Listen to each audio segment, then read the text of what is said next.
Philippe Ier l'Amoureux est roi de France de 1060 à 1108. Il naît le 23 mai 1052 dans la famille royale française. Ses parents sont le roi Henri Ier le Valeureux et la reine Anne de Kiev. Il monte sur le trône en 1060, mais n'ayant que 8 ans, il est trop jeune pour détenir le pouvoir. Sa mère prend alors ce qu'on appelle plus tard la régence jusqu'en 1066. Dans sa tâche, elle est aidée de grands, notamment du comte Baudouin V, le Pieux de Flandre. Le roi Philippe va grandement étendre le domaine royal, aux dépens de l'aristocratie. Une partie du Vermandois et du Gâtinais en 1069, Saint-Omer en 1071, le Vexin français en 1076 face à Guillaume le Conquérant, et plus tard Gisors. Si une révolte défait l'armée royale en 1079, le roi récupère en 1101 le vicomté de Bourges et la seigneurie d'Audun-le-Roi.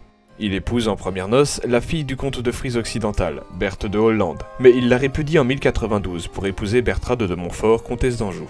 2 ans plus tard, après une tentative de médiation, le roi est excommunié sous le pontificat du pape Pascal II. Philippe s'éloigne alors de la foi et se montre déloyal. L'excommunication est cependant levée en 1104 et le roi gagne en modestie et reconnaît tous ses torts. Il passe les dernières années de son règne à améliorer l'administration royale, dégageant ainsi plus de revenus. Philippe s'éteint le 29 juillet 1108 à Melun.